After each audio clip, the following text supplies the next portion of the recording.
All right, we'll call the meeting to order, 6:06 p.m. And let the minutes reflect that all board members are present. Our first item tonight is recognition of new hires. Ms. Koenig.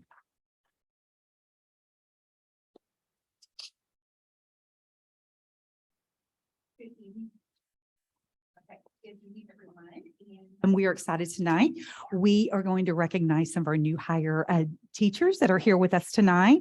And each of them will be given something very significant. One is a caramel apple to recognize the significance that they have and the educator has in our community. The other is a pen so they can write their next chapter of their professional history here with Lovejoy ISD. So I'm going to ask Ms. Kraft if you would come up and start introducing yours first. And we're going to ask you to stay up here. Good evening. We first have Shannon Gold. She has 14 years experience in New York where she taught first, second, and fourth grade. She's most recently been a stay-at-home mom. She has 3 girls in our district, a junior, a freshman, and a 7th grade. And she's part of our kindergarten team. Shannon Gold.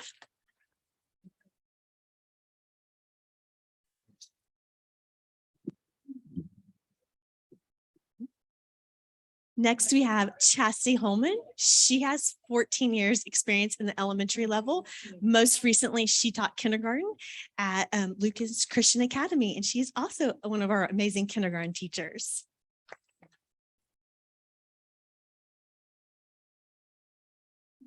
Next, we have Courtney Reed, who is a special education teacher on our campus. She has 3 years experience in the special education classroom. She has 7 years experience in a preschool classroom. And then most recently, she was an instructional aide at our Lovejoy Child Development Center.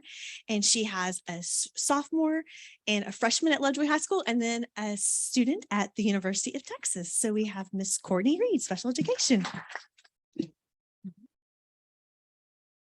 And last but definitely not least, we have Miss Tammy Mitchell. She had 3 years experience as a nurse, and this is her first year as a school nurse, and she loves it.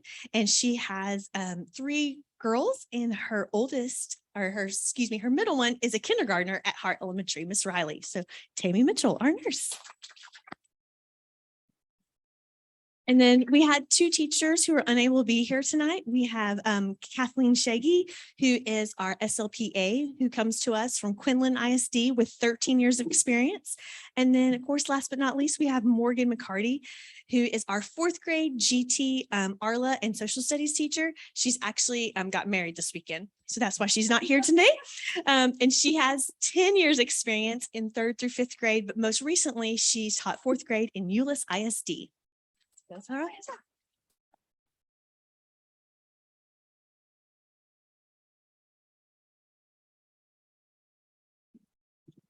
It's my pleasure to introduce some new hires for Pester Elementary. I am going to begin with Kelly Alvarez. Kelly Alvarez was a 2nd grade teacher in Sherman ISD for the last 7 years, and we stole her for Pester. She's teaching 1st grade this year, and we're happy to have her expertise on our campus.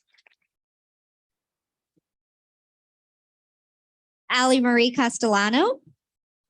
Allie Marie began her teaching career in Louisiana. She taught there for a year. She has experience in pre-K and special education, and we are excited to have her joining our 1st grade team in Lovejoy this year.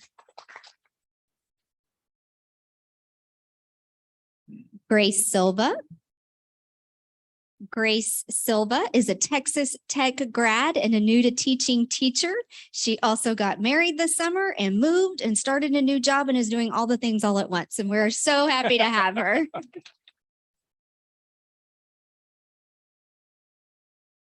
Unable to be here is a 2nd grade teacher, Presley Reese, who is also a new to teaching teacher and an SBU grad. And so we hope to get you introduced to her sometime soon. Keely DeKemper, 4th grade, ARLA and GT. She's taught in Virginia Beach for many, many years. She moved to the DFW area a few years ago. Most recently, she taught 4th grade ARLA in Plano ISD. And so we're happy to gain her skills on our campus.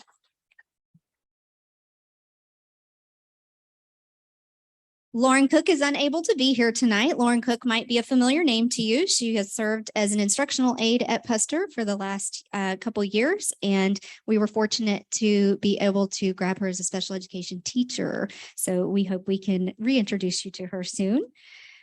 Kara Watson, also unable to be here, is serving as an SLPA, speech language pathologist assistant on our campus, serving all of our students with speech language needs. She has 10 years of experience doing so, and we're excited to have her. Jen Slink, come on up. Jen just moved here from Florida.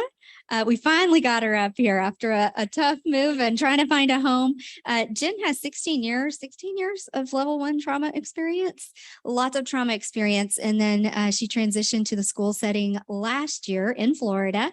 And now she's experienced the real trauma, right? In elementary. Jen brings her 4 lovely children. I don't know if you can tell that they're hers at all, but 2 sets of twins that are joining us at Puster in 1st and 3rd grades. Her husband has taken a position in construction in the Dallas area. And so we are so glad to have her here at Puster. And last but not least, Brittany Buis. Brittany should be a familiar name to you. Brittany was most recently serving as a kindergarten teacher at Hart Elementary. She obtained her degree in counseling last year. She was actually offered and accepted a position in Princeton ISD last February, but where she really wanted to be was Lovejoy ISD. So when our job opened up, she took it, and we could not be more grateful. She has been a breath of fresh air, and such value she has brought to our team already this year. So congratulations. That is it for Puster.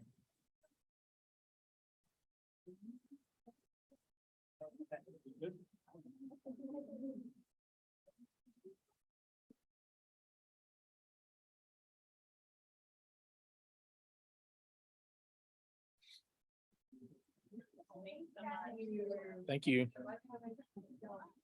Good choice there.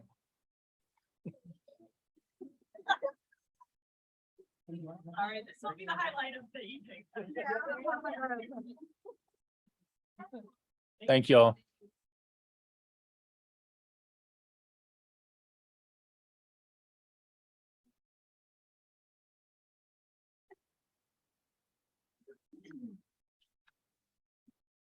All right, item 6, public comments related to September 12th, 2022 agenda items. No comments. No comments this evening. Item 7, consider and act on the 22-23 governance norms, protocols, and operating procedures. So you all had a chance, we had intended to bring these last meeting. You all had a chance to review these. We talked about them in our Board of 8 discussion. Are there any comments, recommendations? If not, I'd entertain a motion to approve them. The page numbers, you like the page numbers? That was one of the changes I remember. I would assume Rodriguez added the page numbers. Thank you, Roger. All right. If there are no changes or suggestions, I'd entertain a motion. Move to approve the governance norms, protocols, and operating procedures for 22-23. So moved, Jason James. Second, Jeff Wood, all in favor? Aye. Opposed? Thank you. All right, a fun one. Foundation for Lovejoy Schools Annual Report. Larry, you want to introduce your team? Yeah, come on up. Hello, my name is Larry Konechny. I have the privilege of serving as the president of the foundation for Lovejoy Schools, and I'm here with we have a few members with us, but with Donna Johnson, Sarah Brown, and Karen Martin, and we're excited to come in and present a little bit to you. So first, I just a couple of notes. We're in our 19th year, which is exciting. It seems like, I don't know, it's been a little bit, but we're growing quite well. We currently have 17 board members, and they do represent every school in the district. So we have great representation on the board. To date, it's not on the slide, but to date, we've raised $5,347,000 and 747. So we're well on our way to hitting the $6 million mark, hopefully this year. And so it's been a lot of great work by a lot of great parents and volunteers to do that. So specifically for this past year, up on the screen, you can see the totals. I can't see that far, but this last year we were able to grant $767,530.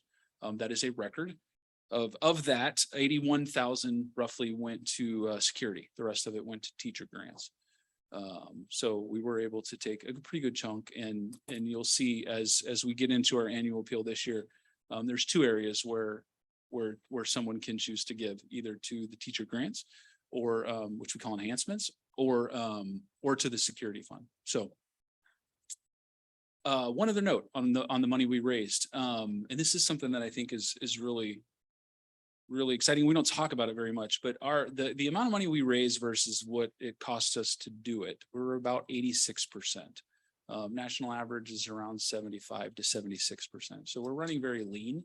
And that's pretty much right over there, Sarah. Thank you. But we run very lean. It's a lot of volunteers, it's a lot of hard work, and we're able to give back as much as we possibly can to the amount of money that we raise. So, and then if you go to the next slide, magically happens. These are the two giving options I mentioned for this particular year. They'll show up on the form, or if someone goes online to give, either through teacher grants, and we'll go through that process at the end of the school year where we work with the district to take recommendations and then grant that back. Also, you can see any of the grants that, if you want to look back at past years and just see what was granted, that's all available on the website. And then the other option would be for safety and security, which we've already off to a pretty good start this year on that specifically. And then finally, if you go to the last slide, here's this is just a list of the events that we've got going on throughout the year. We've already done the new family welcome breakfast, which we had about 40 families attend. It was a great event. Wonderful to see. And we actually, for this year, it seemed like we had more from out of state join us. So it was a great way for people to get together before the school year started. Thanks to all of you who showed up, or staff also. The next event we've got is North Texas Giving Day on September 22nd. Very big day. That's typically where we raise the lion's share of our funds for annual appeal. And so we will be very active in working that. You've seen this. I saw the thermometer sign is already out. So it's getting filled up. So that's great. We have Ladies Night coming up on October 3rd. Tickets are on sale. So if you haven't gotten your ticket yet, you got your ticket? Oh, 5th. Sorry. October 5th. There's one behind you grab the too. glasses out of the car. Thank you. October 5th. Tickets are on sale. So it'll be at South Fork Ranch. It'll be a great event. We have the men's tailgate that will be in March. And then Denim and Diamonds, obviously we raise a lot of money at Denim and Diamonds. That is on April 1st this year. We'll be at a new venue. And then lastly, this is a new event that was added. We've kind of watched some other foundations do this, and we're actually in a good area for this. It's a Lovejoy tour of homes, and that'll be on April 29th. Yes. And we're still putting the details of that together, but it'll be a great event where you can tour some of the homes throughout the district, and see how they're decorated, and all the home touring stuff that one would do. So that's it. Any questions? What can I answer? Thank you. That's it. Thank Okay. you for all you guys. Yeah, do. for sure. Incredible. Yeah. Absolutely. We love it. We enjoy it. So we do actually, if we want to, we have a couple of checkers in, if we can get a picture. Oh, heck yeah. Can we do that?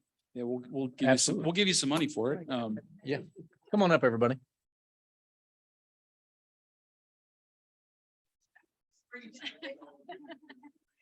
Motivation.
So please tell your board how grateful we are for the work that you all do.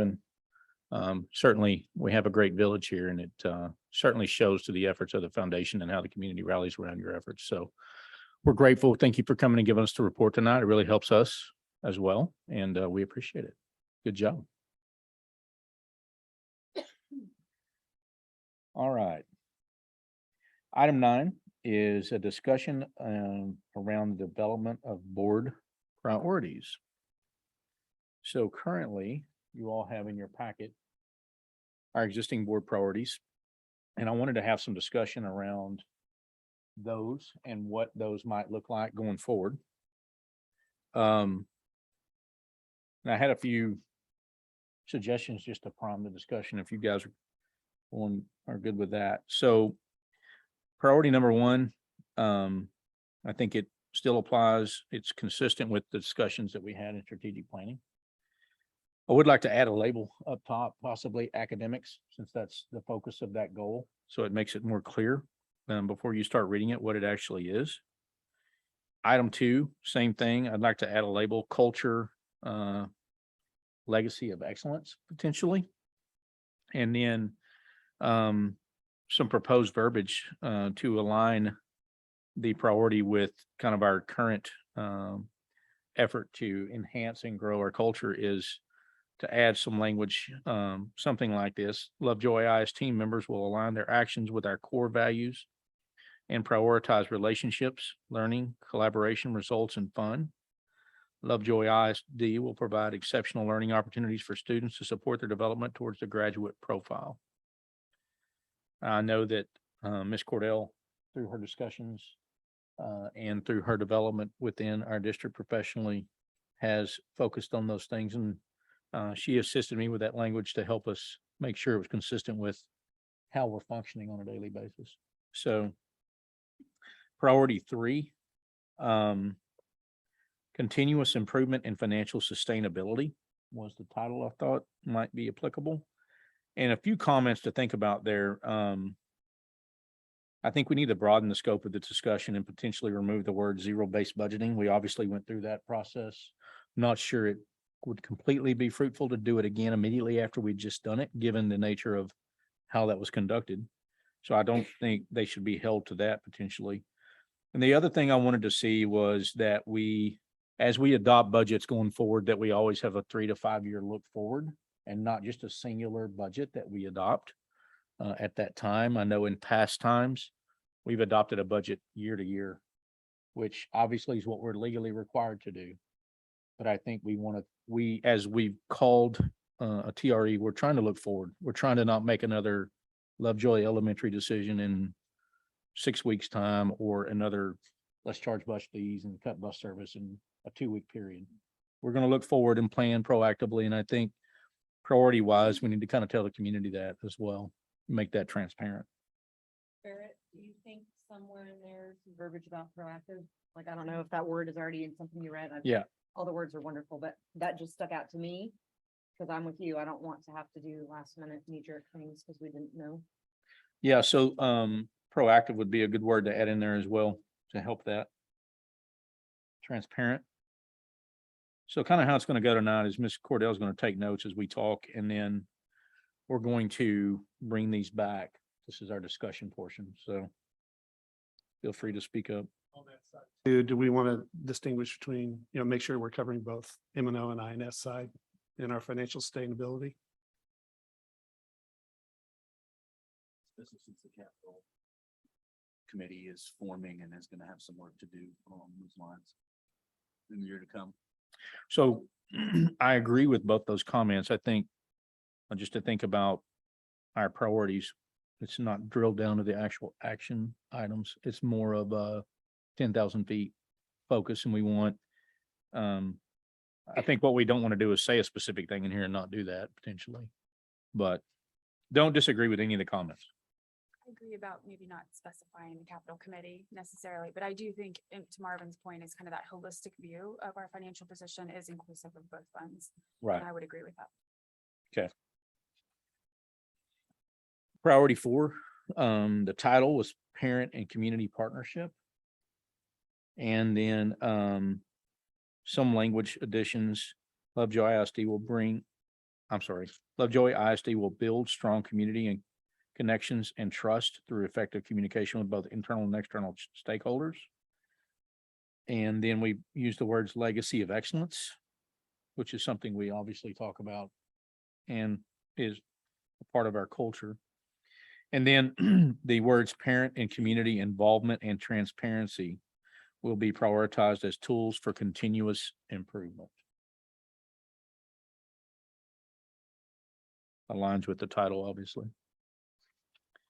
And then priority 5 is written, I thought was excellent, but safety and security is the title, could be added to help that more clearly. So obviously it's a discussion. I was trying to prime the discussion, but any other points or comments we want to add? I really like the titles because for priorities, I think these are pretty lengthy. So to have the title allows you to see and zero in real quickly what the content is. So I like that a lot. And I think the titles are appropriate. I like to see that. So with our 2030 initiative and other superintendent priorities that were, I felt like we were losing a little bit of alignment with those goals. So hearing that we're thinking about what happened in 2030 committee is encouraging to me as a board priority. Marvin, to piggyback off that comment, I'm wondering in priority 1, academics, if that would be a good place to maybe remove that statement about technology and instead something along the lines of profound learning will develop future ready skills essential to thriving now and in the future, because that was such a point of conversation during our strategic planning process. Yeah, I think that's a great idea. Again, trying to be specific enough that people understand what's going on, but not too specific that we can't change as the future changes, because I mean, these goals have lived for a while, but it's time to update them. So I agree with that.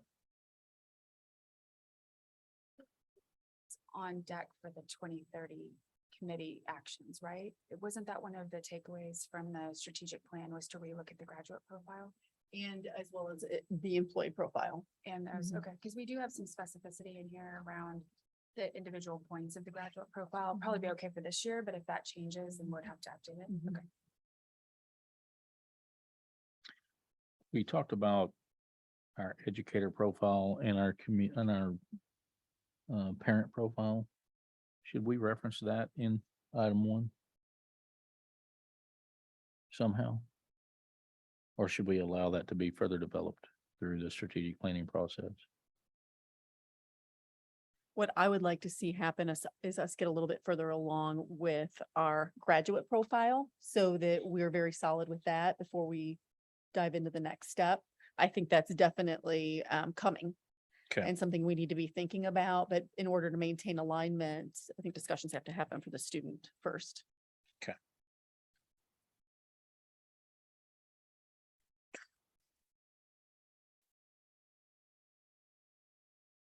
Good discussion. If there's no other, then we'll allow those comments to resonate into words, and then we'll bring it back at the board meeting for approval.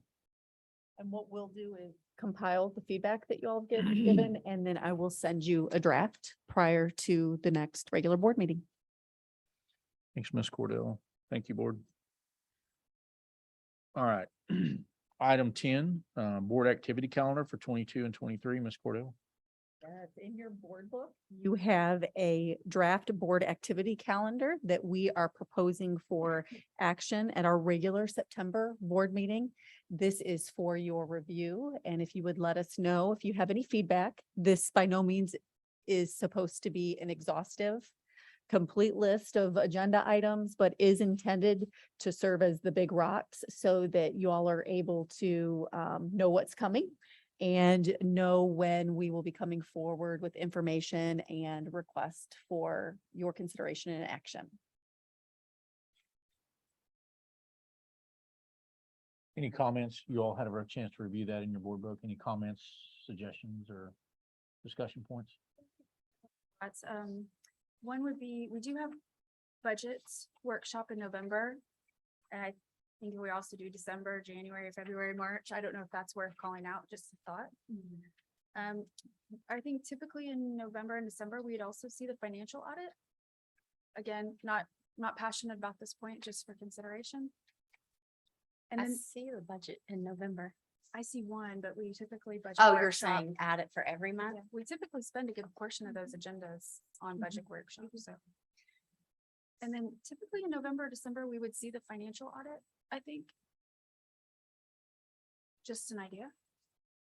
And lastly, I had a question around teacher contracts. We tend to vote on those, I think, in March or April, and I was curious if what the typical plan is for offering those potentially earlier, just because I noticed that maybe when we had some teachers that were leaving us, they had already had a contract with another district. Just That's a great question. Basically what we're hoping to do is look at projections. So I'm going to work with Jennifer on projections first in the early, probably January, February or so. And then we can look at teacher contracts to make recommendations also. Also, remember, we're in a new market with hiring.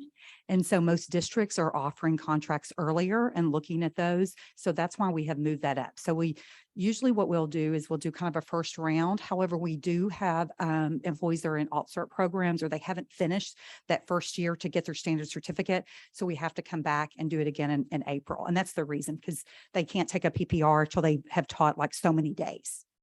Does that answer your question? Okay. Jennifer, did you want to address the month for the audit report?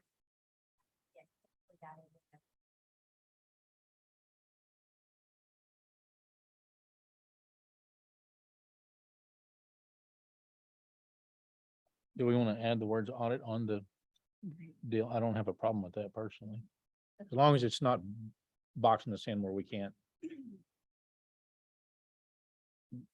That's not a problem, Dad. Okay, let's add that. What was the other? Budget workshop. So. But do we have a budget workshop every month? We did this year. We started in November, and because of the need to make sure that we were very close to our finances, we did one every month at our regular board meetings. Also, if I recall, we also, in exchange for a regular board workshop meeting, we made those budget workshops as well. Our workshop, our monthly workshop meetings before a regular meeting. I think when we started this, because we didn't have it till, Amy, do you remember what SLI that was? This activity calendar? Yes. It's just been in the last Yeah. 4 years. Ago, I think I was in the session, one of us was in a session, and they talked about having this one as a guidebook for board members, but also for the community, and then anyone that might be interested in serving, but it wasn't like if it isn't in the box, then we can't do it, right? And it's ever changing, kind of like Anna's point with the hiring and stuff, so I feel like to Julie's point, the November budget workshop was listed that way because that was usually kind of the first time we would talk about it as we got ready. Jennifer, does that sound right? That's correct. So we actually do have it doesn't say audit, but the annual financial report, to your point, we did in October last year. We do have that listed in October regular meeting. Sometimes it's October, November, depending on when they finish that. In regard to the November workshop, that was really the budget priority workshop that started kind of all Yeah. board. So it is different in that way, but we did again provide the monthly workshop updates. I'm fine with whatever the group wants. I was just trying to give some context, kind of how it got started and. I did not, a hard and fast plan. If you look on page 52. Would you like a statement different than the one that's at the bottom? Say there was something. Yeah, I think So, that's subject to- appropriate. Thank you.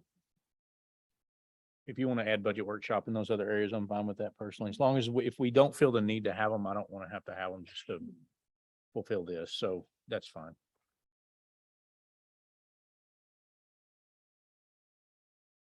So we want to, can we take action on this, or do you want to do it at the board meeting? We'll have to wait till the board meeting. So add those revisions. Any others?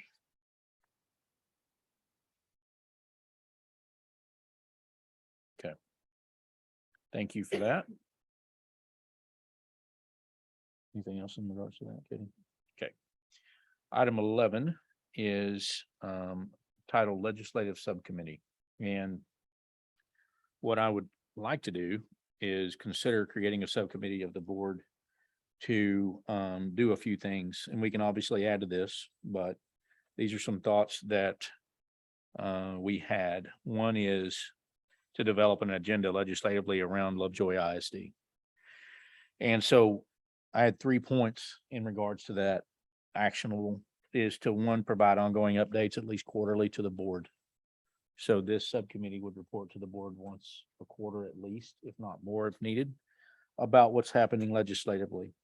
We hear a lot of things that are, some are fact, some are fiction, but and I think I would like to further enhance our ability to keep our thumb on what's happening in the marketplace. Create a set of legislative priorities for Lovejoy ISD. What things do we need from our elected officials? What does that look like? And in conjunction with that, set the stage for us to advocate for those things as we need to lobby for those things. And so if it's, I'd like to appoint a few of you to serve on this. If you object, then let me know. And would like to see if you all that I appoint would meet with Ms. Cordell. Ms. Cordell, if you could schedule a meeting to kick things off. So there's a couple of things here unrelated to the legislative piece. I'd like to ask Mr. Bovo to serve as our liaison to Leadership Lovejoy. Marvin's been in the district longer than most of us, but for a long time, and can speak to a lot of things that will happen and have happened historically. Well, I think that'll serve us well if you wouldn't mind doing that. In regards to the legislative subcommittee, I'd like to appoint Jeff, Julie, and Jason to work on that with Ms. Cordell. And obviously discussion points, if there are other things that as you guys visit become priority about what this committee needs to do, then feel free to propose that to us. But those 3 things I'd like to see us start with for sure. So you all amicable to do that? Yes. Perfect. Awesome. Thank you. Item 12 is a presentation of the 23-24 school calendar. Good evening, and thank you for having me. At one of our previous meetings, I'd mentioned that we'll be bringing some options to you at the September regular board meeting as far as our 23-24 school calendar. And I wanted to tell you kind of what our options are. Before we get into that, I want to tell you things that we have to consider when we build a calendar. Number one, there's not a lot of flexibility in a calendar. With the kind of the boundaries that we have 75,600 instructional minutes. We can stretch that out how many days, as many days as we want to stretch it out to, or as few days as we want to. We also have to consider that there's 187 staff work days. So we have to make sure that we meet the criteria or to meet the contract days for our staff. A couple of other things that we want to consider are that there are 5 professional development exchange days that we ask for waivers from the state for every year with your approval. For those, we can have as many professional development days throughout the year, but we can only count 5 of those towards our minutes. And so each one of those days counts 420 minutes towards those 75,600. And the final thing is we have to take into consideration our dual credit students at the high school. We would like to, in a perfect world, every year, we would like to match up our spring break to Collin College's spring break, because if we don't, our dual credit students, they don't get a spring break. And so that is why people ask over the past few years, why do we always have our spring break that doesn't match up with some of the other surrounding districts? And that's because it matches up with Collin College's. So this year, they have not built their calendar yet, Collin College for the 23-24 school year. However, they have made a recommendation and confirmed with us that they will back their week up. It's typically been the first full week in March. This year, they're recommending it being the second full week in March, which will, assuming everybody else stays the same, Allen, Plano, theirs will be that same week as well. And so we have matched ours up with that. It's a little bit hard to see, but I'm going to walk through. This is option one. We have two options. Like I said, there's not a lot of flexibility, but there are two options. So I will go through this, the option one, and then when we get to option two, I'll tell you what the slight differences are. So this one is the one that most closely resembles this year's school calendar. We start on a Monday, the August 14th. We would, if this is the one that is approved, August 14th. In the event this one is approved, we would also have 9 professional development days before school that teachers show up to work prior to school. We of course have Labor Day that gives us a 3-day weekend in September. And we have a 4-day fall break in October, which would fall on the 13th and I can see that 16th of October. You see that red date there, that's kind of a placeholder because we always have an early release of Leopard Friday. We don't know exactly what our football schedule is going to be yet in October of 2023. But that is in order just to get a more accurate count of how many minutes we wanted to make sure that we have that early release in there. So that could fluctuate one way or another as far as when that early release falls. We have our Thanksgiving holidays in November, and those 2 pink days or purple, however you see those, right before the November Thanksgiving break. Those are professional development days. So teachers would come on those days. Students would actually get an extra 2 days of Thanksgiving break. And so those working with Ms. Tinsley, Dr. Tinsley, and talking about professional development throughout the school year, which are extremely important as well as we carry things that are learned from the summer, carry those throughout the school year. We felt like those leading up to the November break, that would be a good place to put those. The kind of oranges colors in December, what is that week of the 12th? Those are our Lovejoy High School final exam days. When they get out early, those are early release days just for Lovejoy High School students. And then that red date in the middle of December is an early release for everybody before we go into the Christmas break. We would get Christmas break and through our teachers would through January 1st. Teachers would come back for 2 more days of professional development on the 2nd and 3rd, and then students would start second semester on January 4th. We would have Martin Luther King Day on the 5th. I think that's the 15th of January. And then we would go through February and we'd have 2 more professional development days where students would have a 4-day weekend. Towards the middle of February, teachers would have 2 professional development days on that Monday and Tuesday that are, we'll call it purple, pink, in February. We have, I know.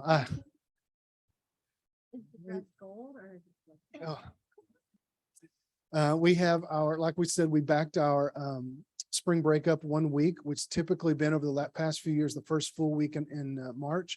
We backed it up a week to the week of March 11th. And then in 2024, Easter comes very early in that spring. It falls on the 31st. What helps us, I'm sorry, back it up a little bit to February 29th. It's a leap year. So that does add an extra day. It actually helps us when building this calendar to add that extra, the February 29th to this calendar. In March, Easter falls very early in that spring. It falls on March 31st. So March 29th is Good Friday. That would be a 3-day weekend. When you go into April, we have 2 bad weather days that we have put there as a 4-day weekend in April. And then we go into the last month of the school year and you see where our early releases are for their Lovejoy High School students. And then the red day is early release for everyone and the last day of school. And then our graduation falls on that blue day, which is May 25th. So that's the one that most closely resembles this school year. So with all this being said, this gives us 171 instructional days. We have to have 187 contract days for teachers. So that's a difference of 16 days. So if you go and count all the professional development days, the days before school, those PD days, it all comes out, and graduation, because that's a contract day for teachers as well. Those are 16 work days for teachers. That would give us the 187 days. Anything you want to? So that's option one. Option 2 is extremely similar. The only difference really, the biggest difference is that we would back the start date up 3 days. And so we would start, which a lot of schools these days are now starting in the middle of the week. Very few start on a Monday now. But we back it up 3 days. Instead of starting on August 14th, we start on August 9th, which would then require us, in order to get our 16 days in, it would require us for teachers to come on July 31st. When we back up those 3 days at the beginning of the school year from August 14th to August 9th, that would give us a full week of fall break from October the 9th through the October the 13th. All of the professional development / work days, contract days for teachers here, that gives us, we're supposed to have 187. That would give us 185 contract days for teachers. So in order for us to make up those extra 2 days, we would ask teachers, we're required to do safety trainings, online safety trainings every year. They're called vector trainings. And so it's child find, it's a number of things. And it's probably a good 5, 6, for some people, it may be 8 hours if they don't pass the test. But we would give them credit for those days, for those hours that they spend, because they really do that on their own time. We open those up at the beginning of the summer, and they do those throughout the school year. So we could give them 1 day of an exchange day in the school year. That would be one of the 2 extra days that contract days for them. And then also Dr. Tinsley would like to, assuming we go with option 2, there's also other online professional developments curricular wise that she would build out and put on an online platform for teachers to complete throughout the school year that are applicable to their job responsibilities, job description, that would count as that second professional development day. So those are the 2 options. We are going to begin and have already begun, showed it to the principals today. We'll start collecting feedback, getting those, and we'll come back to you with that feedback for final approval at the regular September meeting. Any questions? Great. Yes, sir. Is this going to be good for just this what is it, 22, 23, excuse me, 23, 24 year? Just for the 23, 24. We're not going to do a 2-year cycle like we used to do. We're not, because there's so many uncertainties, I think, going forward, that it really doesn't put us in a bind. It commits us to where we have very little flexibility going forward if we do need to make changes into the school year. So for this year anyways, we're just going to bring forward one year. Oh, yeah, I definitely like that. And then also, does calendar option number 2, does that get us closer to what other school districts are doing in addition to just start date? If you go back and look this year, there's a lot of schools that started the Wednesday, some Tuesday, some Thursday, but the middle of the week before us. It's just, and you see a lot of schools also getting an entire week off for fall break. Yeah. That we used to do that, didn't we? We have, yes. I would say in the mid-teens, we had a full week. I remember it being pretty popular, but I don't recall. It was for really sure. popular when we took that away. Yes. It was really, we are okay. Got a lot of discussion, huh? All right. A lot of feedback. Okay. Thanks for the answer to those questions. What Marvin said. So in general, is it better for teachers and staff, and this might be for Dr. Tinsley, to start midweek? As far as just the onboarding of a new year, a new class, can you speak to why that might be good? That's pretty common in neighboring districts. I think the part that teachers like and administrators is that you do spend the first several days just working on routines and procedures. And it just makes it for the spread of the days here to kind of focus on that. But I would say most of our neighboring districts do start in this week. And I guess you're gonna gather the feedback from teachers, because if it starts July 31, that just sounds different than, okay. Some of the teachers too. and I we'll would think the continue break this. is popular. Well, sure. I'm sorry. I would think the break is popular. Yeah, I'd we've just not love to heard much hear what- negative on that. I'd love to hear what they think. And so tomorrow, when Ms. Cordell sends out her board meeting summary tomorrow, we'll also have an opportunity, for calendar feedback from the community as well. So there's a QR code here, and it's really just an open-ended question of please provide us feedback on either either of the options or both of the options. So we'll ask for some community feedback on that. Thank you. You're welcome. All right. You want to give us an enrollment update while you're up there? I sure do. Just wanted to kind of give you a state of the district as far as where we are, the number of students. If you'll remember, excuse me, when we budgeted for this school year, we budgeted on 4,210 students. These numbers are from the 6th of September. So I'll give you just off the top of my head some updated numbers as of today in just a little bit, but just for discussion purposes for the charts and numbers. On the first day of school, I hesitate to call it an enrollment number because it's really the number of students who are in seats that very first day. So the number of students that we had in our seats the very first day was 4,185.5. And I'll explain how we get to 0.5. It's in just a little bit. But the reason why it's lower is because, again, we can only take attendance on the students who are in the seats the first day. So if a student is on vacation, if they're ill, they are not counted in that first day of enrollment. Starting the second day, you see that number start to creep upward because students become absent then. We can't count them absent until they show up the first day. So once they show up the first day, they're officially enrolled. Once they if they were to miss the second day, we can count them absent. So you can see how the trend started going upward. And then we got to September 6th and we ended that day 4,217 and a half students that were enrolled in our schools. As of this morning, we've added a couple of more. So we're at 4,219 and a half. And so, and of course, as I mentioned before, we're budgeted this year off of 4,210. And so we're a few students above that. I don't know when it's going to top out, but we keep enrolling a few students each day and every week. And so we'll take them as long as they keep coming through the doors. Obviously, we're going to educate them, but it gradually continues to increase day by day. So we'll continue to give you an update on that. In your board book, I gave you just some updated out of that 4,217, the enrollment by campus and by grade level. And so on the elementary schools, it's broken out by Hart Elementary and Puster by grade level. And then, of course, by Sloan Creek, Willow Springs, and Lovejoy High School. So where we get, if you break down the numbers of students out of that 4,217 and a half, 242 of those are employee students employee students. And at that point in time, we had 233 scholar students, and our resident students were 3,734. And our CDC students is how we get the half. And so at that point in time, we had 9.5 students, and I'll go into that in just a little bit. What I want to stress to you is our employee students and scholar students, those fluctuate. Those are never going to be static. We have some scholar students that number has already actually changed. We're down to 232.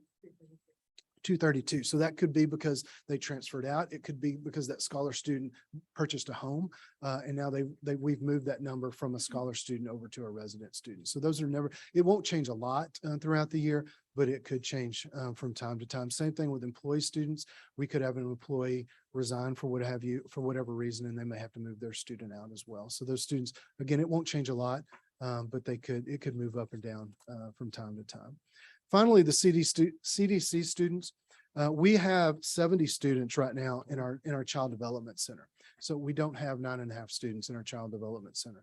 But out of those 70 students, 9.5 count towards our ADA, our average daily attendance. And the reason why not all of them count is there's a criteria that our 2-year-olds, 3-year-olds, and our pre-K students have to meet in order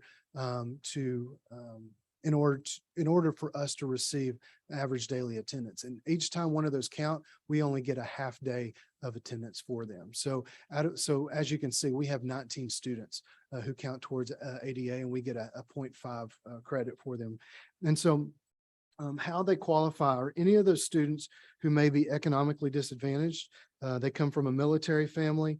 They are a child of a Star of Texas Award recipient. And what that is our governor each year gives awards, or recognizes, I shouldn't say an award.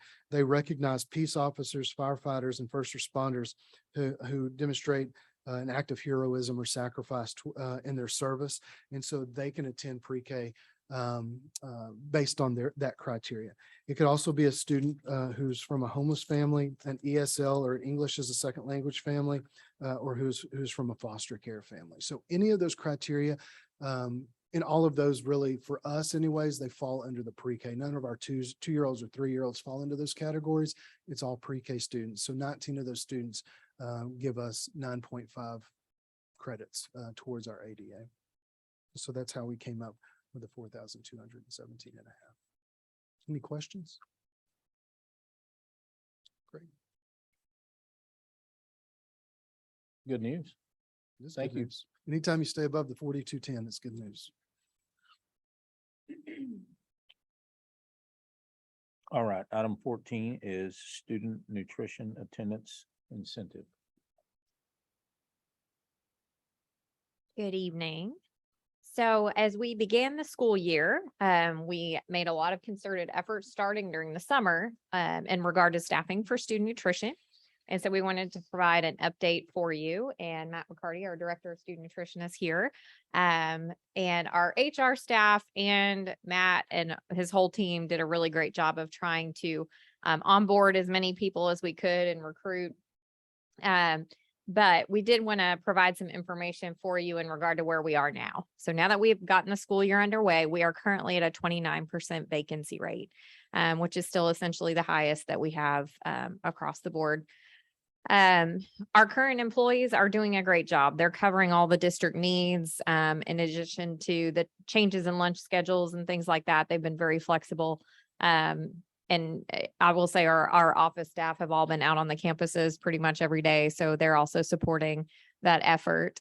Last year, you may remember that we implemented a retention and attendance incentive for staff from student nutrition, primarily because of the highest vacancy rate that we were experiencing. We also wanted to ensure that they were retained and able to attend and encouraged to do so that we had as much coverage as possible. And also because student nutrition funds, even though we moved it to the general fund in 101, it's still a separate fund and we cannot use those funds for any other purpose than student nutrition. So last year, the incentive was very effective in encouraging retention and continued attendance. And we were able to provide those staff members with 2 attendance incentive checks, which we did throughout the year. We started it a little bit later, not anticipating quite as high of a vacancy rate as we had. But in addition to some of the changes that have been made in coverage that's been done, they have shifted their work schedules to continue to accommodate food production. You know, some people have worked a few more hours to cover the items that are needed.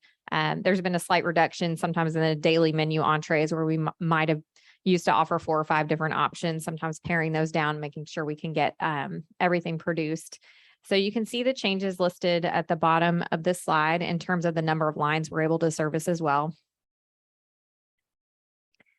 And so you'll also see here kind of a description in more detail of considerations that we've looked at in looking at a retention incentive for the current year. So currently we have 11 short on our staff.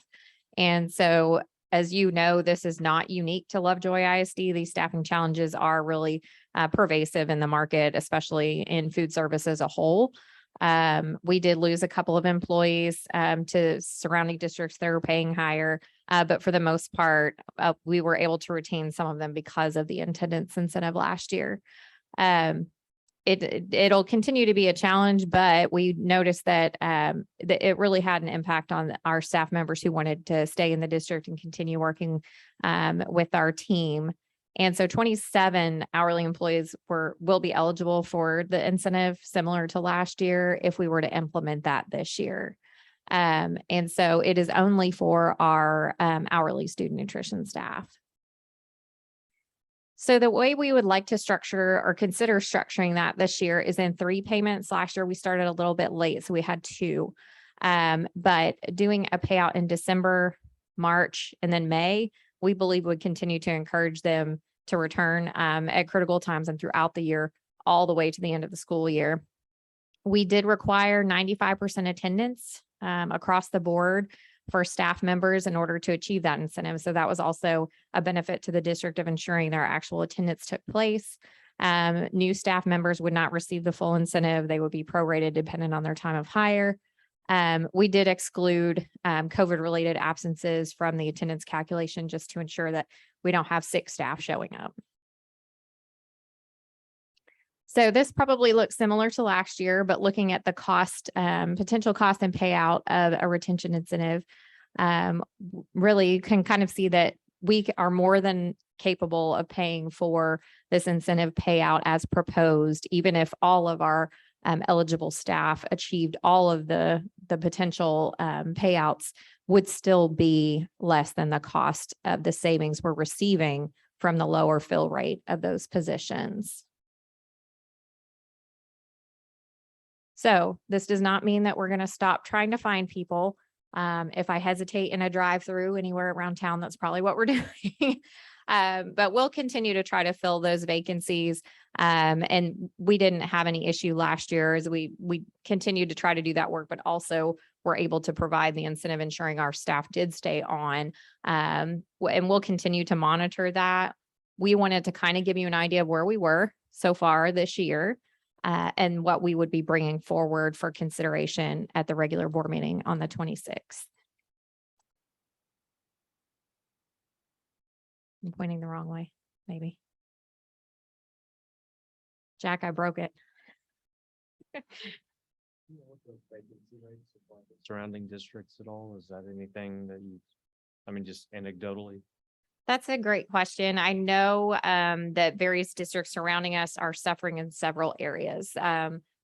I will say custodial and grounds are usually big ones, and then student nutrition. So each district's a little bit different on the number of staff that they need. For example, in Lovejoy, we only have 3 grounds positions. So whereas other districts may have a more difficult time in that area, just because of our size, it's a little bit easier for us to manage. But I would say as a whole, this is not unforeseen for support departments. And in fact, I've spoken with a couple of my colleagues in larger districts who have even gone so far as to hire companies to come in and fill those vacancies. And even those companies are having a very difficult time filling those positions. How many total student nutrition staff do we actually have in total? Matt, do you- No, today. Position.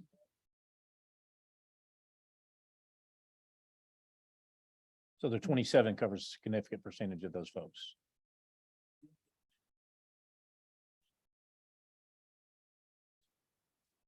Okay. Thank you. That may be the last slide. Any other questions? You're going to come back to us at the board meeting and ask us to take action, or? That's correct. And this is primarily around keeping our existing staff. How are we comparable in pay to, is that something we need to look at? That is an excellent question. When we did the compensation assessment last year, we included all positions throughout the district. And so several of our student nutrition staff did receive equity and market adjustments based on where we were as we applied that same philosophy district-wide for all employee classes. So some of them did receive an increase, but unfortunately our neighboring districts provided more significant increases, and many of them offered incentives like this even prior to the beginning of the school year, did sign-on bonuses. They had, a lot of funds available to do those types of things.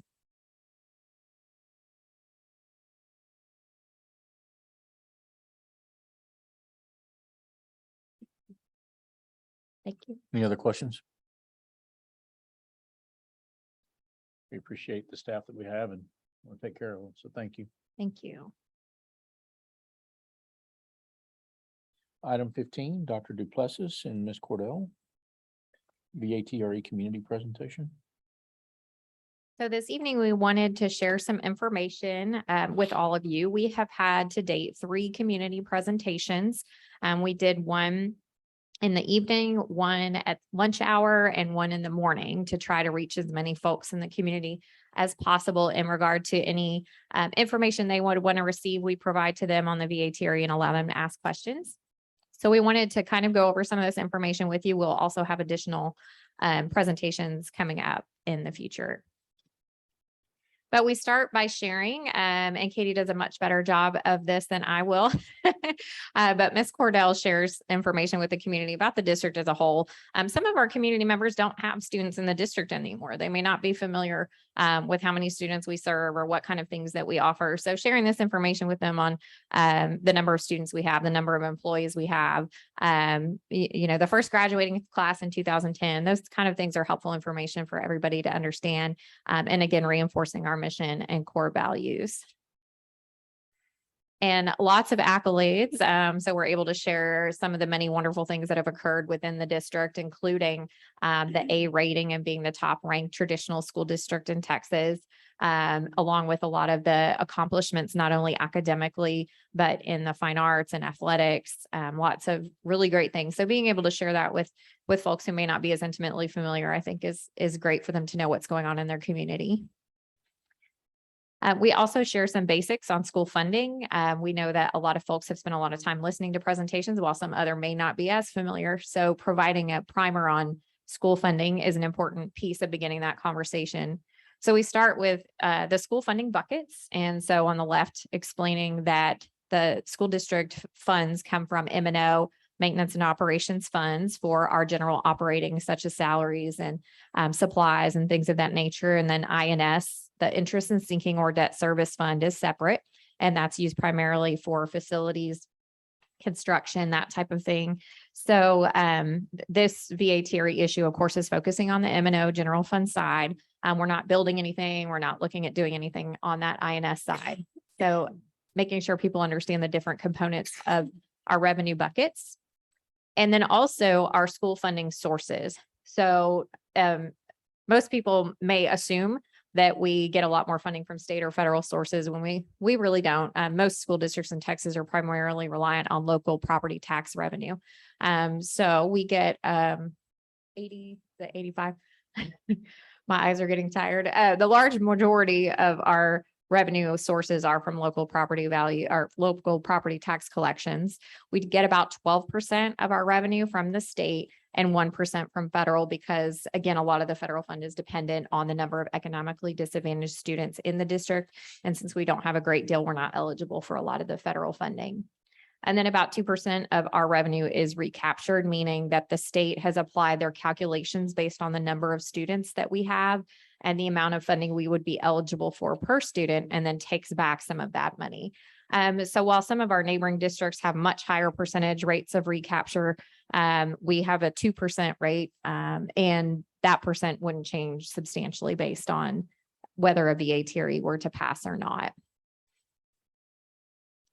So we also like to review some information on what has been done in the past year, particularly around financial sustainability, since that has been a significant goal and a lot of effort put behind that goal over the past year plus. So we do review with the community our baseline projection, looking at 1 year behind our current year and then 3 years ahead.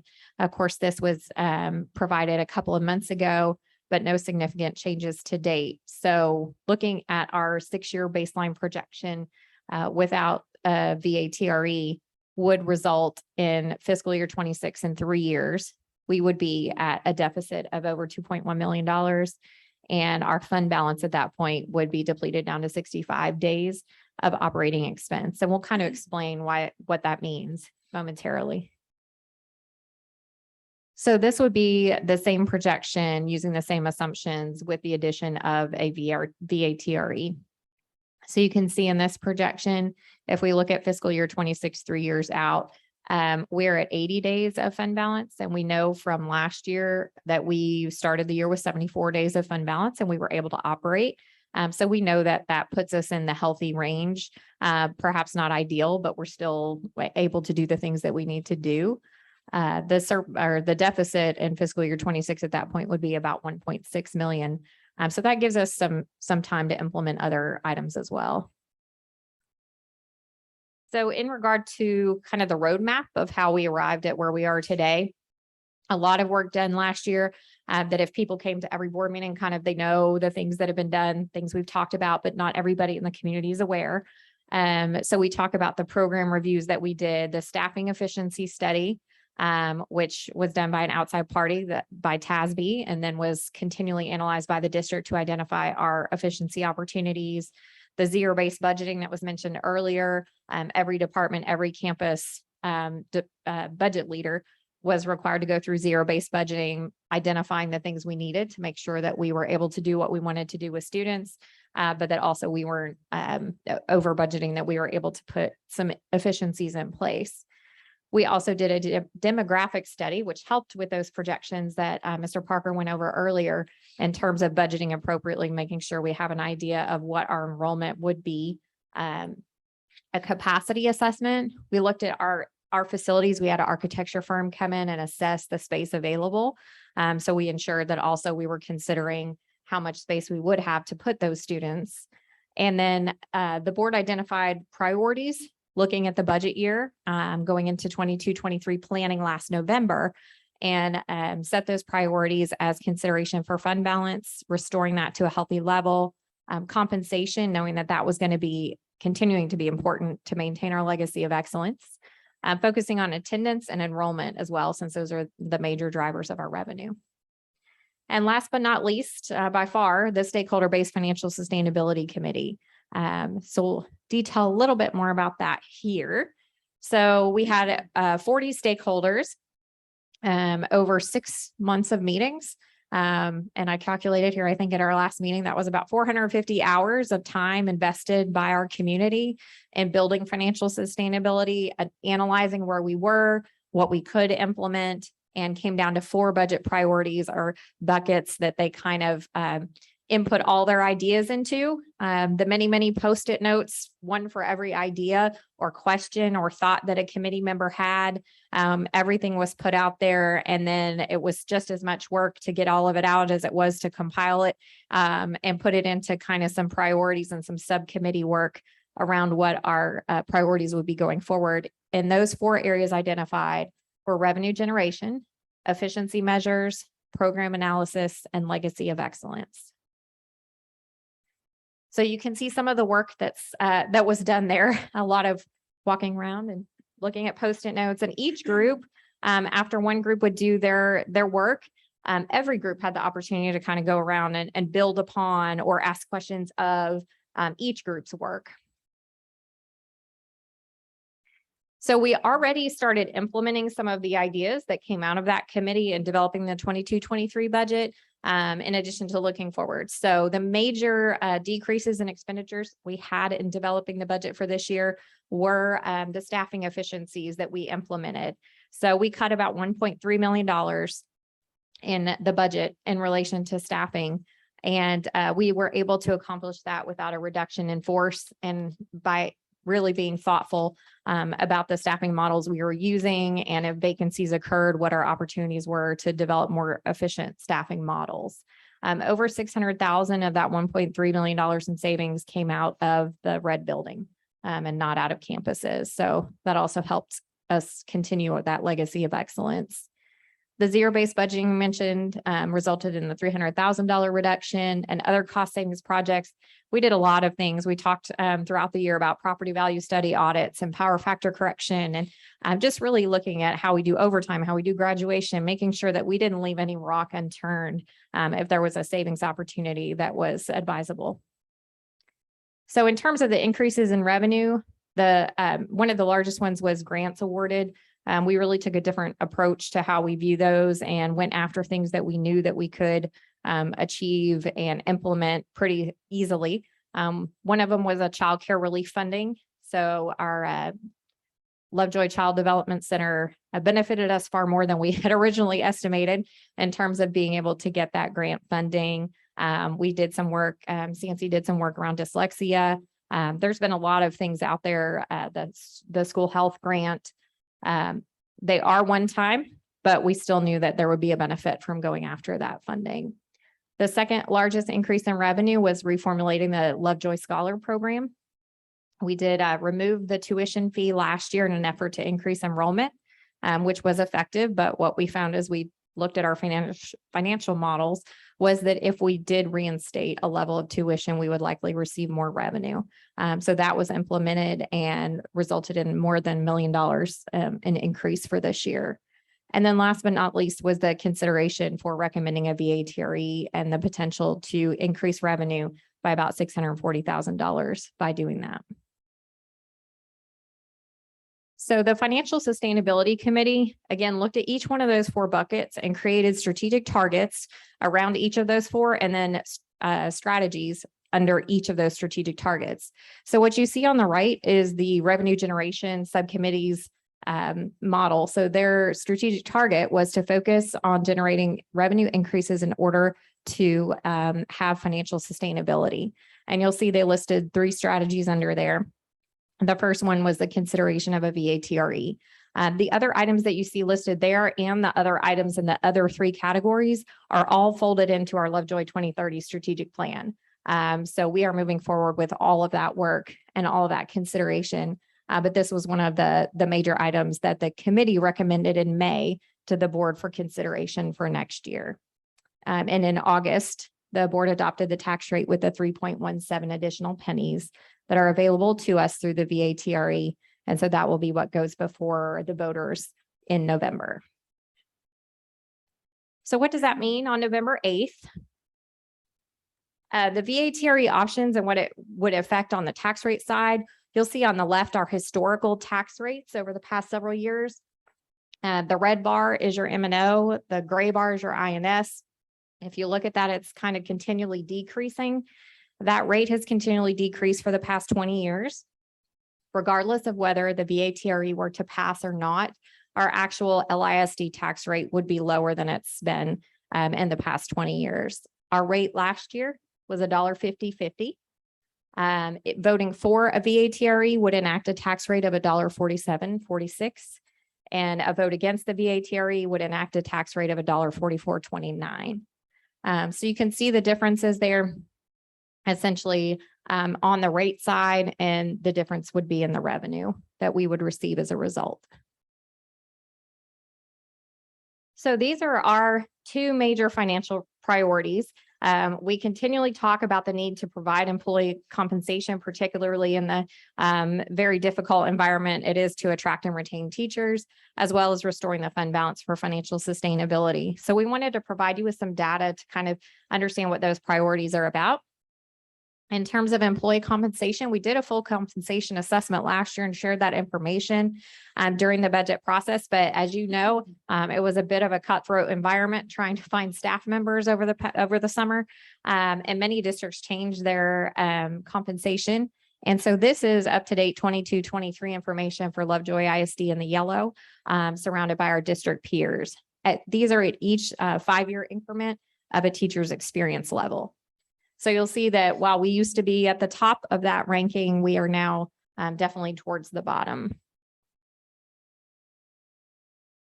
And that is important because 83% of our budget is based on that payroll amount. The large majority of what we produce is educated students. And so that takes a lot of teaching power.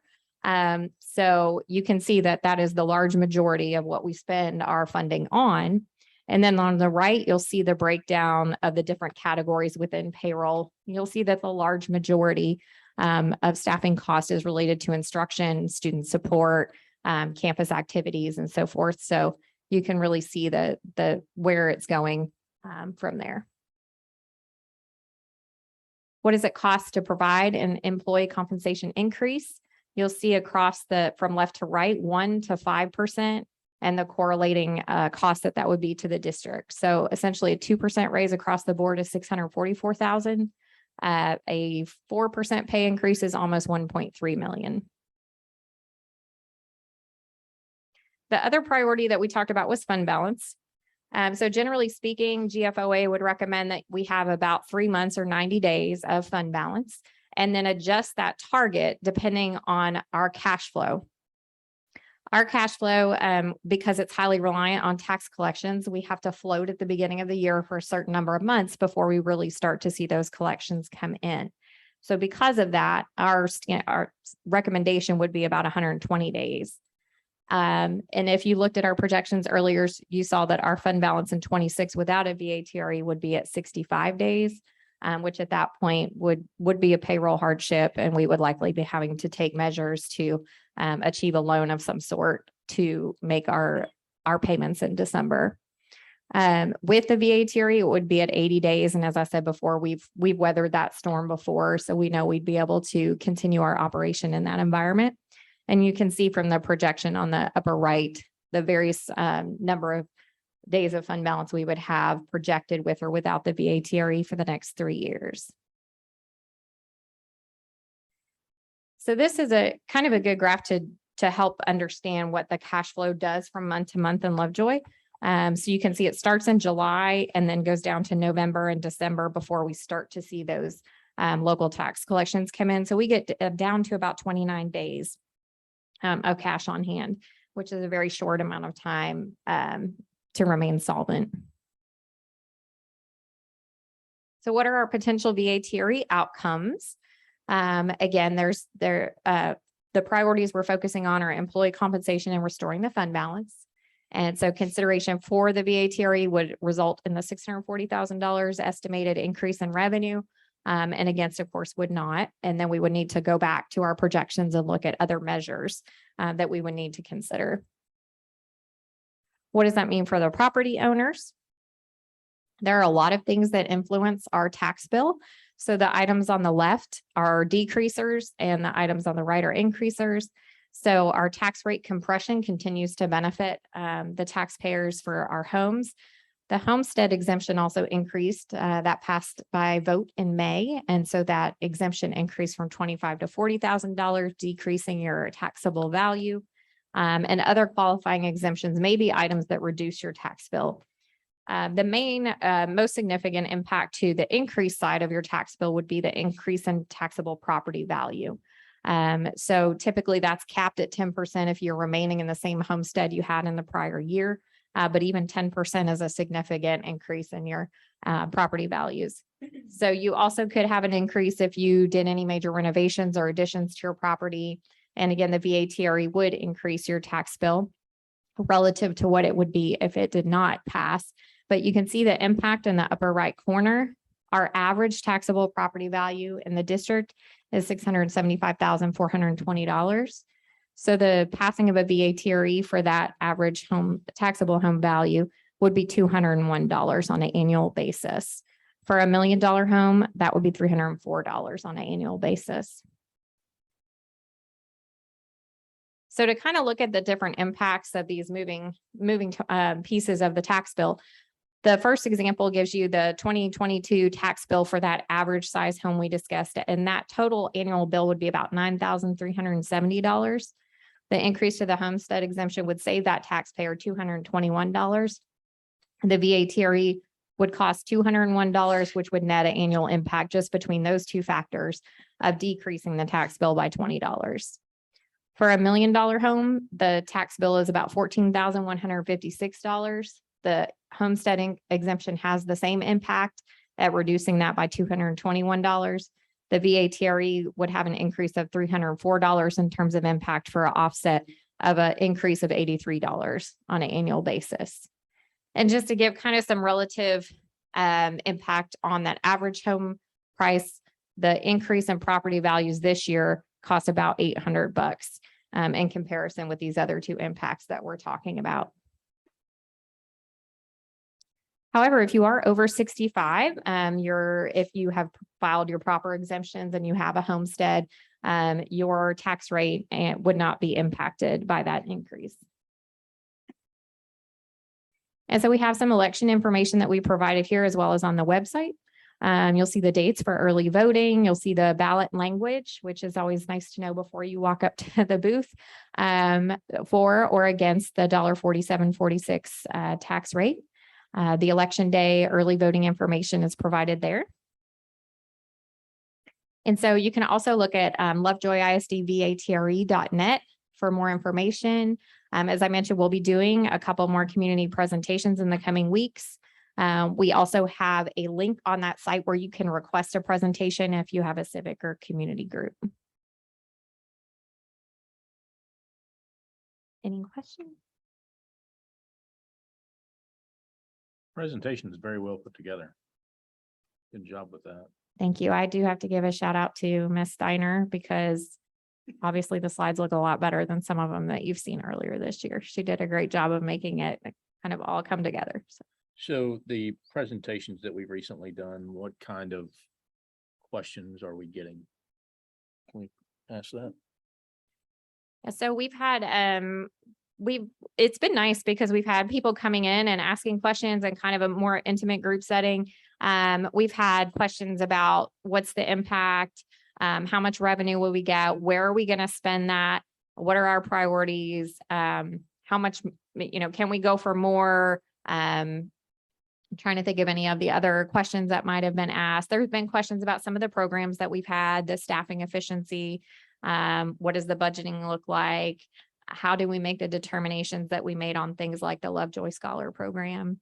I think those are kind of a lot of the questions that we have received. A lot of intelligent questions from a lot of good, community members who are engaged in wanting to know more about it. So that's been good.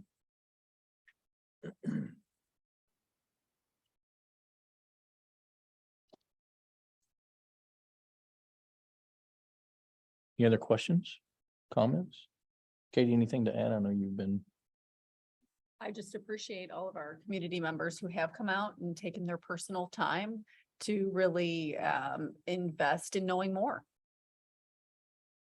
I think the presentation answers all of those questions that I heard you bring up for reference, obviously. So. Okay. All right, thank you. Thank you very much. All right, item 16 is our Lovejoy 2030 strategic plan.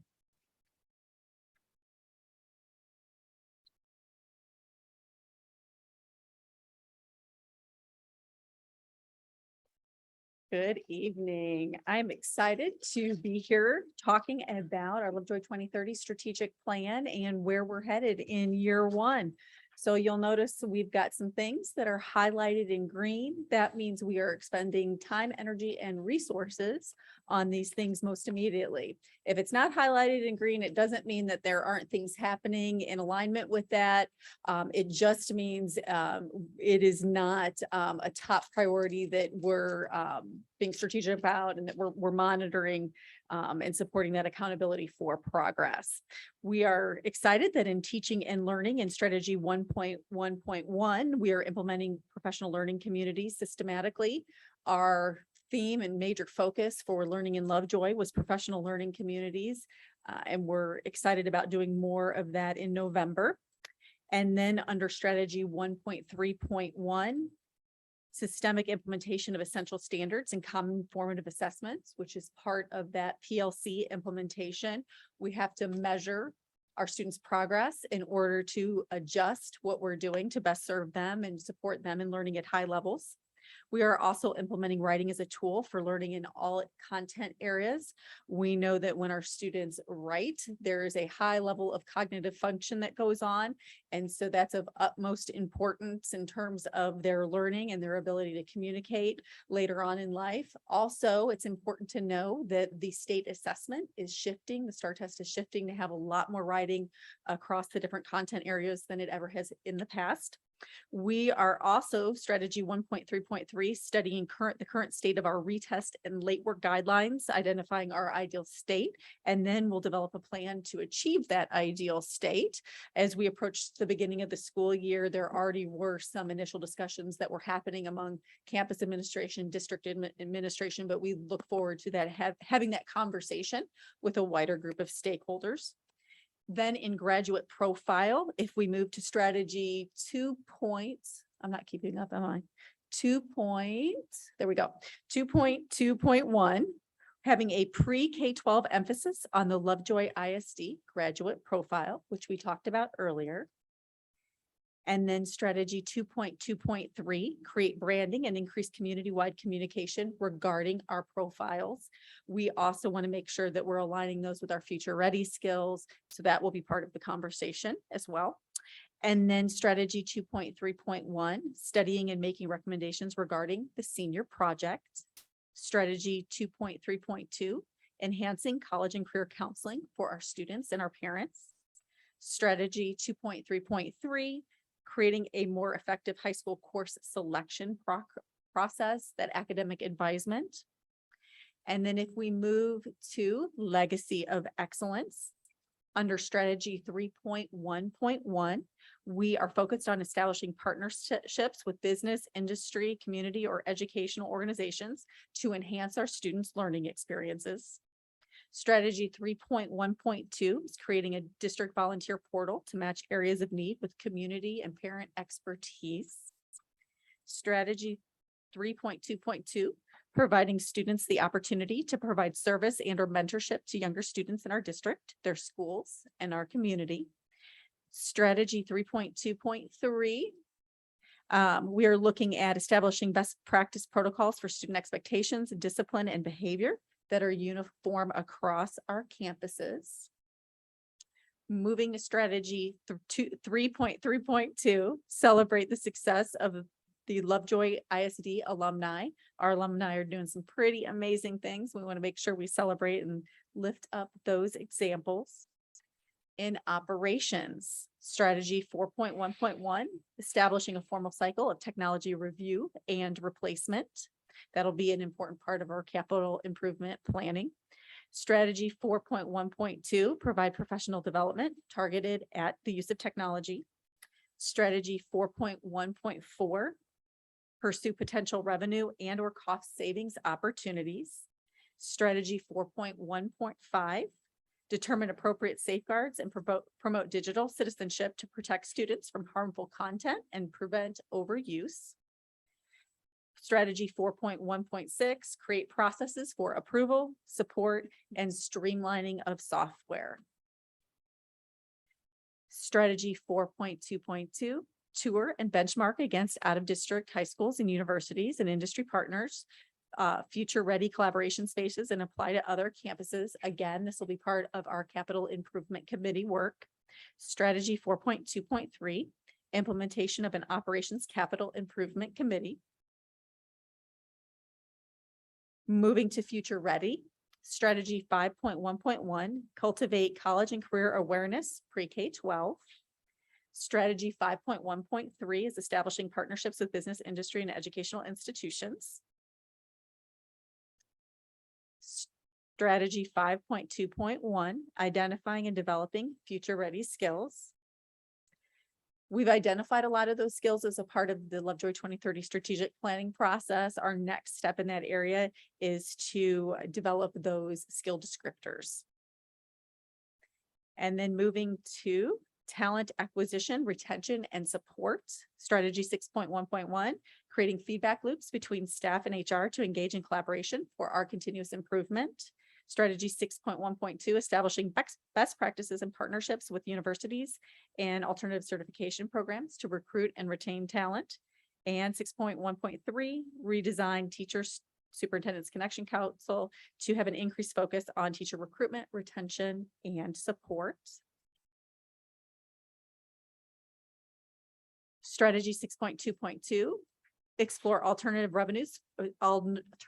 avenues for financial rewards and incentive programs, example, referral bonuses, retention bonuses, and certification incentives, etc. for teachers. 6.2.3, explore all options for non-monetary compensation. 6.3.1, restructuring professional development to provide appropriate implementation time to ensure new training becomes part of best practices. And I'm proud to say that we implemented that already at Learning in Lovejoy. Moving to financial sustainability, 7.1.1, you heard about this earlier this evening. Consider a VHRE as a means to facilitate financial sustainability. Strategy 7.1.2, identify fees, donations, and attendance improvements to offset costs. 7.2.1, utilizing staffing guidelines and staffing determination and development of master schedules, which we did with our 22-23 master scheduling. Strategy 7.2.3, review contract days, job descriptions, and compensation for filling vacant positions. Strategy 7.2.3, review master schedules for each campus and departments and consider all options, including but not limited to firm class size registration deadlines, travel time, balancing of teacher workloads, block scheduling, class size, etc. Strategy 7.3.2, utilizing the district and campus improvement planning teams and district committees teams to provide feedback, identify strengths, gaps, and needs of programs to assist with the evaluation and make recommendations for improving our students' experience. What questions do you have? Back on 7.2.3, we've accomplished a significant portion of that, have we not? I may be running them together. 7.2.3, reviewing master schedules for each campus and departments considering, we made a huge amount of progress on that one. Behind the scenes, it was quite a puzzle to figure out because as you know, we leveraged attrition to right size our staffing to come in alignment with where we needed to be financially, while at the same time avoided a formal RIF because we knew we wanted to stabilize the district in that way. So behind the scenes, the principals worked very closely with the cabinet members, with human resources and the finance department, Dr. Tinsley. And we worked on those schedules with staffing ratios to make sure that we were operating for maximum efficiency and effectiveness. That will be an ongoing process. We will utilize a similar approach as we move into planning for 23-24. I know all of these are probably ongoing in some level, but could we possibly just for transparency and especially for our community who may not, can we color code this so that there's a completed and ongoing color and a in progress color? Absolutely. Okay. We I know can, we'll be updating on this, Mhm. but Mhm. ongoing. we can probably create an additional column Okay. that could have some additional status information in it. Good. And then I would anticipate at some future board meetings or board workshops, there will be some specific areas where there will be probably standalone updates because the content will be substantial enough that we'll want to give you a little bit more than what would fit on a document of this nature. I am appreciative of the work, the living document that we have, and I'm excited about some of the discussions that are behind the scenes about opportunities for our kids that will be cool. So great job. Thank you.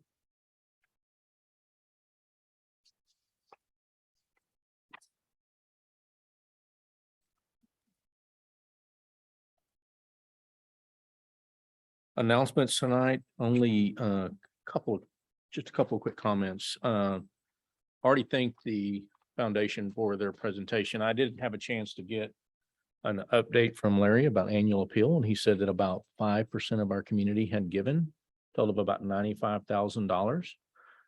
So that's a great start, but just a reminder, annual appeal is a very efficient fundraising opportunity that we have within our education foundation. And I can remember a time when I was president of the foundation and our goal was 100 grand, which we doubled from 50 the previous year. So they're really doing a great job. And so shout out to our education foundation, just a reminder to the community to go and give for us to help enhance the opportunities for our kids and to fund our safety and security program or to help fund that. And then just a call to the community to take to task the opportunity to educate folks about the VATRE.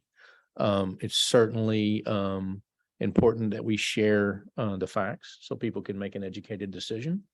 And I just appeal to the community to take that task to hand so that we can educate our folks and let them make a good decision about what and how they want to support that or not. So, and with that, that's all I have for tonight. Thank you all for being here, and we'll be adjourned.